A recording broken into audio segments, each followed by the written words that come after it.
The false prophet speaks. Sisters and brothers, friends, family, welcome to the 2026 Labor's Choice Awards. Now, the Labor's Choice Awards in this venue is only 5 years old, but the tradition of honoring labor leadership in this community goes back more than 35 years. That's 35 years of lifting up not only union leaders, but elected officials who stood their ground on tough issues, who never accepted false choices, and who paved the way for everybody sitting here today. And over that time, we have come a very long way in the Central Valley. Because if you look back just a decade, across the San Joaquin Valley, power looked very, very different. It wasn't long ago that the Chamber of Commerce, business-backed anti-worker institution, controlled just about every level of government. That was the reality. But now we have built a foundation for the future of grassroots organized power. Not by accident, not by chance, because unions have come together, built coalitions. We've established a professional campaign operation in Valley Forward, and we refuse to accept that the status quo was permanent. That's when we woke up. That's when we organized. And no matter what people tell you, we are delivering. And yet, it's fairly obvious that that foundation we built is not quite enough. The trajectory of our work in building worker power and political strength is sky high, but the trajectory of our wages and our policy outcomes and our institutional respect remains stagnant. Why is that?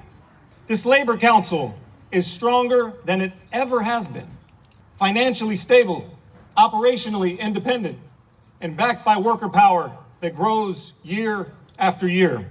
You know, there was a time in this region when labor was expected to be accommodating, passive collaborators, narrowly focused.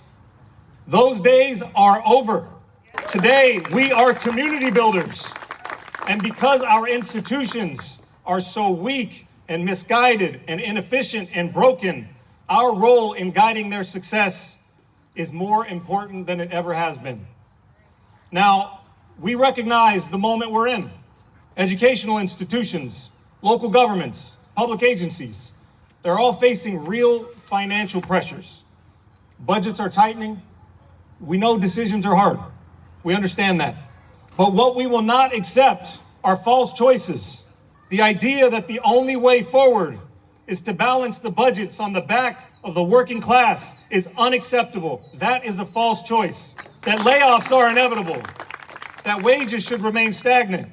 That working families should absorb the cost of the decisions that they didn't make. Too often, those narratives are shaped not by the workers who run those institutions and keep our communities running, but by the administrations that present our elected officials with a narrow set of options and call it reality. It is not reality. These are choices. We can read budgets too.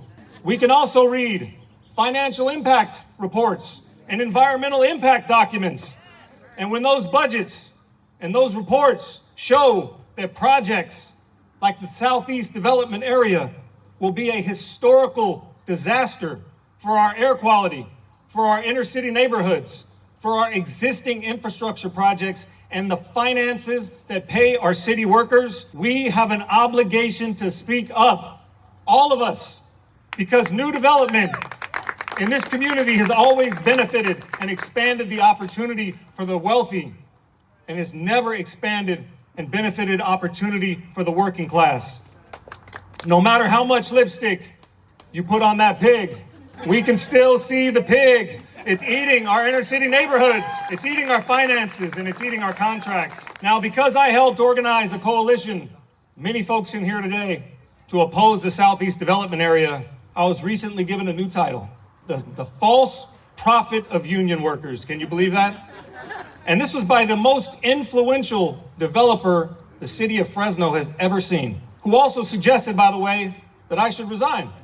Now, as the Fresno Teachers Association knows, and the State Center Federation of Teachers know, and all of my brothers and sisters in labor know, when they start attacking you personally, you know that you're winning, and you wear that shit on your chest like a badge of honor. Because if standing up for working people draws that kind of response, we are exactly where we need to be.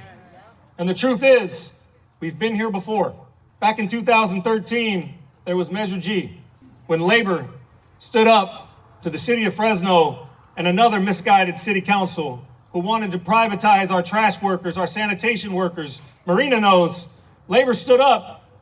We weren't going to take that, but that decision was laid upon that group from mistakes from previous administrations before that, and we continue to see that pattern. Does that sound familiar? We faced the same pressure then. We heard the same arguments, and yet we prevailed. So when we see those same patterns again, we respond in the same way. Workers in this community will not be marginalized for the sake of the ruling class in Fresno. Not on my watch. Now, I do want to recognize and thank those who make tonight possible. We already mentioned our wonderful staff. We have our sponsors, our partners, those who chose to invest in this event. And those of you that chose not to invest in this event. We understand it's an election year, complicated times, all that. But let me be clear. We believe in partnership. We believe in growth. We believe in collaboration. And we will stand with leaders who stand with working people. But our support is not automatic. It is earned through action, through alignment, and through the demonstrated commitment to the people who make our communities run. That is the standard that we demand. That is the standard that we will expect.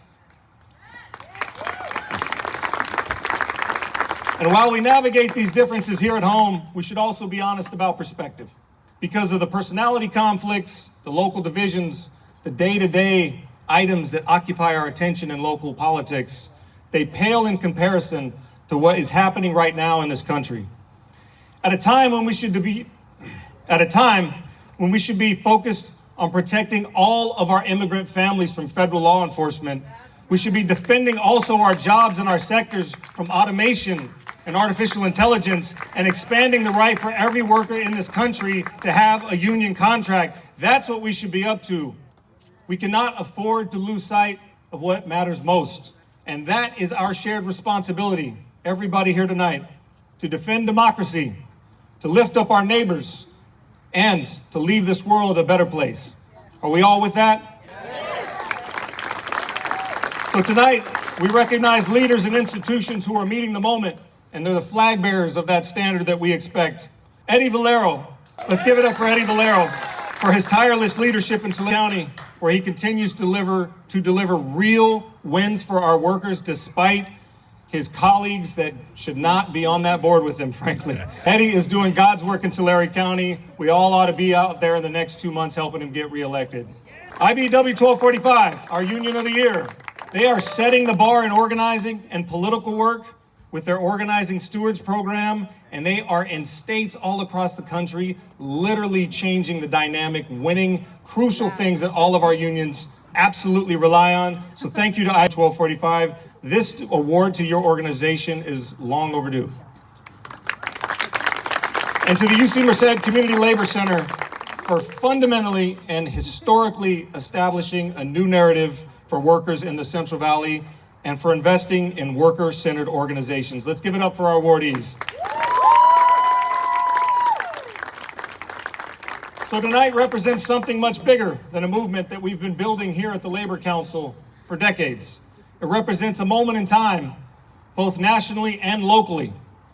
And it's a unique window in that time where we all have the chance to be labor leaders. We all have the chance to be labor allies. And we all have a chance to be labor champions, so we can turn this valley into the utopian, worker-centered, thriving economy that we all deserve. Are you with me? Yes. Then let me conclude by responding for the first time publicly for the demand of my resignation by quoting the almighty Leonardo DiCaprio from The Wolf of Wall Street. I'm not fucking leaving. Thank you. Have a great night. Get home safe.